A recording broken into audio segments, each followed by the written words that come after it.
Hi friends, welcome back to our channel. ഇന്ന് നമുക്ക് വളരെ എളുപ്പത്തിൽ ചക്കയുടെ എങ്ങനെ തയ്യാറാക്കി എടുക്കാമെന്ന് നോക്കാം.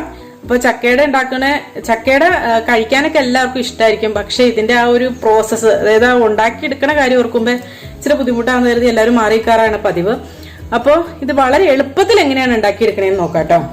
അപ്പോൾ അതിന് വേണ്ടിയിട്ട് ഞാനിവിടെ 1 കപ്പ് ശർക്കരപ്പാനിയാണ് കേട്ടോ എടുത്തിരിക്കുന്നത്. ഈ ശർക്കരപ്പാനി ഒന്ന് അരിച്ചെടുത്തതാണ് കേട്ടോ. ഞാൻ ഈ ഒരു ചട്ടിയിൽ തന്നെ വെച്ചിട്ട് പാനിയാക്കി എടുത്തു, എന്നിട്ടൊന്ന് അരിച്ചെടുത്താണ് കേട്ടോ. അപ്പോൾ നിങ്ങൾ എടുക്കുന്ന ശർക്കര നല്ല ശർക്കരയാണെങ്കിൽ അരിക്കേണ്ട ഒന്നും ഒരു ആവശ്യമില്ല, നേരെ തന്നെ ഉപയോഗിക്കാം. അപ്പോൾ അതായത് ഇപ്പോൾ 1 കപ്പ് ശർക്കരപ്പാനി ഉണ്ട്. അപ്പോൾ അതായത് ഇപ്പോൾ നന്നായിട്ട് തിളച്ചു തുടങ്ങിയിട്ടുണ്ട്. ഇനി ഇതിലേക്ക് 1 കപ്പ് തന്നെ തേങ്ങ ചിരകിയത് ചേർത്ത് കൊടുക്കാം. ഇനി ഇത് നന്നായിട്ടൊന്ന് മിക്സ് ചെയ്ത് കൊടുക്കാം. ഈ തേങ്ങ ചിരകിയതിന് പകരമായിട്ട് നമുക്ക് നാളികേര കൊത്തുണ്ടല്ലോ, കൊത്തായിട്ട് വേണമെങ്കിൽ അങ്ങനെ ഇടാം കേട്ടോ. പക്ഷെ ഇവിടെ ഒന്നും അത്ര ഈ കൊത്ത് കഴിക്കാനായിട്ടൊന്നും അധികം ഇഷ്ടമില്ല. അപ്പൊ അത് കാരണം കൊണ്ട് ഇങ്ങനെ ചിരണ്ടിയാണ് ചേർക്കാറുള്ളത് കേട്ടോ. അപ്പൊ ഇനി ഇതിലേക്ക് 2 കപ്പ് ചക്ക അരച്ചെടുത്ത അതാണ് കേട്ടോ ചേർക്കണത്. അതായത് ഇത് കൂഴച്ചക്കയായിരുന്നു കേട്ടോ. അപ്പൊ ഈ കൂഴച്ചക്കയ്ക്ക് പൊതുവെ ഇവിടെ വലിയ ഇഷ്ടമില്ല, വരിക്കച്ചക്കയാണ് ഇവിടെ എല്ലാവർക്കും കൂടുതൽ ഇഷ്ടം. അപ്പൊ ഇതിങ്ങനെ ചക്കയുടെ ഒക്കെ ആയിട്ടോ അല്ലെങ്കിൽ ചക്ക വരട്ടിയതൊക്കെ ആയിട്ട് വെക്കുമ്പോ ഭയങ്കര ഇഷ്ടമാണ്. ചക്ക വരട്ടിയതിന്റെ വീഡിയോ നമ്മൾ ഓൾറെഡി ചാനലിൽ അപ്ലോഡ് ചെയ്തിട്ടുണ്ട് കേട്ടോ.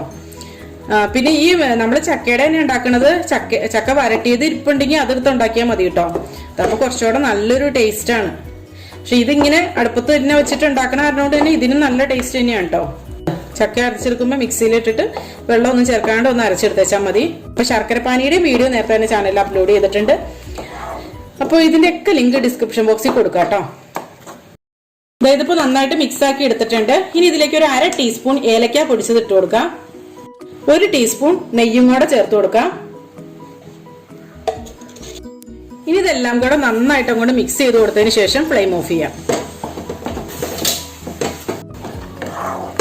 നമ്മള് ചക്ക വരട്ടിയത് ഉണ്ടാക്കും പോലെ അത്രമാത്രം ഇങ്ങനെ മിക്സ് ചെയ്തെടുക്കേണ്ടതൊന്നും ആവശ്യമില്ല. ജസ്റ്റ് ഒന്ന് മിക്സ് ചെയ്തെടുത്താൽ മതി. അപ്പോൾ ഇങ്ങനെ ചില സ്ഥലങ്ങളിലൊക്കെ ഇങ്ങനെ അരച്ചെടുത്തിട്ട് ഡയറക്റ്റ് ചേർക്കാറുണ്ട് കേട്ടോ ചക്ക. നേരിട്ട് അങ്ങനെ ചേർക്കണേക്കാളും കുറച്ചുകൂടി ഒരു ടേസ്റ്റ് ഉണ്ട് ഇങ്ങനെയായിട്ട് ഉണ്ടാക്കുമ്പോൾ. ഇതിനേക്കാളും ടേസ്റ്റാണ് നമ്മൾ ചക്ക വരട്ടിയിട്ട് ചക്കയുടെ ഉണ്ടാക്കുമ്പോൾ.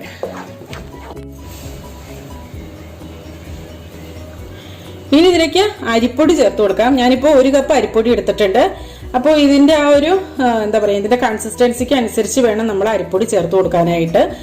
അപ്പോൾ അരിപ്പൊടി ഇപ്പൊ ഈ 1 കപ്പ് എടുത്തിട്ടുണ്ടെങ്കിലും ഇത് അല്പാൽപമായിട്ട് വേണം ചേർത്ത് കൊടുത്ത് മിക്സ് ചെയ്തെടുക്കാനായിട്ട്.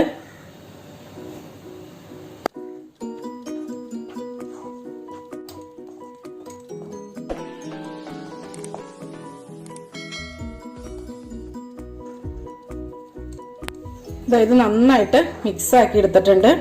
ഇതാണ് കേട്ടോ ഇതിന്റെ പരുവം. അപ്പോൾ 1 കപ്പ് അരിപ്പൊടി തന്നെയാട്ടോ ചേർത്തിട്ടുള്ളത്. ഇതാ തന്നെയാണ് ഇതിന്റെ പരുവം. കണ്ടില്ലേ, ഒരുപാട് കട്ടിയായി പോയിട്ടുണ്ടെങ്കിൽ ഈ നമ്മുടെ ഇലയുടെ ഭയങ്കര ഒരു ഹാർഡായിട്ടിരിക്കും പോലെ ഇരിക്കും. അപ്പൊ ഈ ഒരു കൺസിസ്റ്റൻസിയിലാണ് കേട്ടോ ഇത് വേണ്ടത്.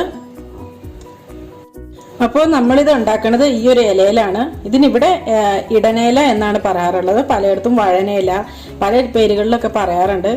ഇതിനകത്ത് ഈ അട ഉണ്ടാക്കി കഴിക്കുമ്പോൾ വല്ലാത്തൊരു ഇതിന്റെ ആ ഒരു മണവും ഒക്കെ കൂടെ കൂടുമ്പോൾ തന്നെ നമ്മളെ കൊതിപ്പിക്കണ ഒരു മണമായിരിക്കും ആ ഒരു അടയ്ക്ക്. അപ്പോൾ ഈ ഇല കിട്ടിയില്ലെങ്കിൽ വാഴയില വെച്ചിട്ടും ഉണ്ടാക്കിയെടുക്കാവുന്നതാണ് കേട്ടോ. അപ്പോൾ ഇനി ഇത് ഉണ്ടാക്കിയെടുക്കാം. അപ്പോൾ ഇതുപോലെ മടക്കാം, എന്നിട്ട് ഇതിൻ്റെ ഉള്ളിലിട്ട് ഇട്ട് കൊടുക്കാം. ഇതിങ്ങനെ വെച്ചിട്ട് ഇതിന്റെ ഉള്ളിലോട്ട് വേണമെങ്കിൽ ഇങ്ങനെ വെച്ചു കൊടുക്കാം. അല്ലെങ്കിൽ ഇതിന്റെ ഉള്ളിൽ ഒരു ഈർക്കിളിയൊക്കെ വെച്ചിട്ട് കുത്തി കൊടുക്കാറുണ്ട്. അല്ലെങ്കിൽ ഇതിന്റെ ഉള്ളിലോട്ട് ഇങ്ങനെ പുറമേട്ടായിട്ട് ഇങ്ങനെ കുത്തി കൊടുക്കാം. എങ്ങനെ വേണമെങ്കിലും കൊടുക്കാം കേട്ടോ. അപ്പോൾ അതായത് റെഡി ആയിട്ടുണ്ട്. അപ്പോൾ ഈ പാത്രത്തിൽ വെച്ച് നമുക്കിത് ഉണ്ടാക്കിയെടുക്കാം. ഇതുപോലെ ഇതെല്ലാം വെച്ചു കൊടുക്കാം കേട്ടോ. ഇലയുടെ അനുസരിച്ച് ഇതിന്റെ സൈസിലൊക്കെ വ്യത്യാസം വരും കേട്ടോ.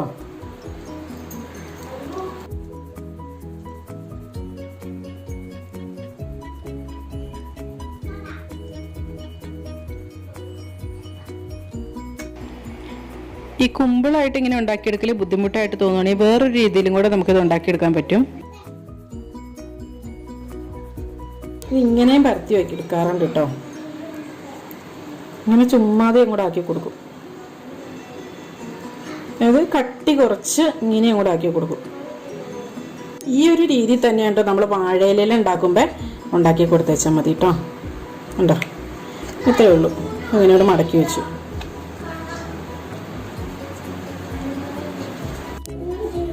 ഇതുണ്ടോ, ഞാൻ ആ മടക്കി വെച്ചിരിക്കുന്നത് 2-3 ഉണ്ടാക്കിയെടുത്തിട്ടുള്ളൂ. പക്ഷെ മറ്റതൊക്കെ ഇങ്ങനെ കുത്തി കൊടുക്കുകയാണ് ചെയ്തിരിക്കുന്നത്. ഇതാണ് കാണാനൊക്കെ ഒരു ഭംഗിയായിട്ട് തോന്നുന്നത്. ഇതായിരിക്കും എപ്പോഴും. കണ്ടില്ലേ, ഡ്രസ്സായിട്ടിരിക്കും. അപ്പോൾ അതാ എല്ലാതും ആ ഒരു സ്റ്റീമറിൻ്റെ ഉള്ളിലാക്കിയിട്ടുണ്ട്. ഇനി ഇത് മൂടി വെക്കാം. എന്നിട്ട് ഇത് നല്ലപോലെ ഒന്ന് തിളച്ച് വന്ന് കഴിയുമ്പോൾ ഫ്ലെയിം കുറച്ചിടണം. അങ്ങനെ ഒരു 20 മിനിറ്റിന് ശേഷം നമുക്ക് ഫ്ലെയിം ഓഫ് ചെയ്യാം. അപ്പോൾ ഒരു 20 മിനിറ്റ് വേണ്ടി വരും ഈ ഒരു നമ്മുടെ ചക്കയുടെ റെഡി ആവാനായിട്ട്. ഇതാ നമ്മുടെ ചക്കയുടെയൊക്കെ റെഡി ആയിട്ടുണ്ട്. ശരിക്കും കൂടെ ചൂടാറിയിട്ടില്ല. പക്ഷെ എന്നാലും ഇത് കണ്ടില്ലേ, എന്ത് രസമുള്ള മണമെന്ന് പറയുന്നത്. ഇത് കണ്ടില്ലേ, നമ്മൾ അങ്ങനെ മടക്കി വെച്ചില്ല എന്ന് കരുതി പുറത്തോടെ ഒന്നും പോകില്ല കേട്ടോ. ഇങ്ങനെ തന്നെ നല്ലതായിട്ട് തന്നെ ഇരുന്നോളൂ കേട്ടോ. അപ്പോൾ ഇനി ഇതൊന്ന് എന്താ പറയാ, തുറന്നു നോക്കാം. നമുക്ക് ഒരു ചെറുതിൽ തുറന്നു നോക്കാം അല്ലേ? അല്ലേ വേണ്ട, ഇത് തന്നെ എടുക്കാം. ഇത് നല്ല ചൂടുണ്ട് കേട്ടോ. ഇത് തണുത്ത് കഴിയുമ്പോൾ കഴിക്കണം കേട്ടോ. അപ്പോഴേ നല്ല ടേസ്റ്റ് കേട്ടോ. തണുത്തെന്ന് വെച്ചാൽ ചൂടാറി കഴിയുമ്പോൾ നല്ല ടേസ്റ്റ് ഉണ്ടോ. അപ്പോൾ ഇതെല്ലാവരും ഒന്ന് ട്രൈ ചെയ്ത് നോക്കുക. എന്നിട്ട് നിങ്ങളുടെ അഭിപ്രായങ്ങളും നിർദ്ദേശങ്ങളും ഒക്കെ കമൻസിലൂടെ അറിയിക്കുക. അപ്പോൾ നല്ല റെസിപ്പിയുമായി വീണ്ടും കാണാം. എല്ലാവർക്കും നല്ലൊരു ദിവസം ആശംസിക്കുന്നു. Thank you for watching Aisha's creations.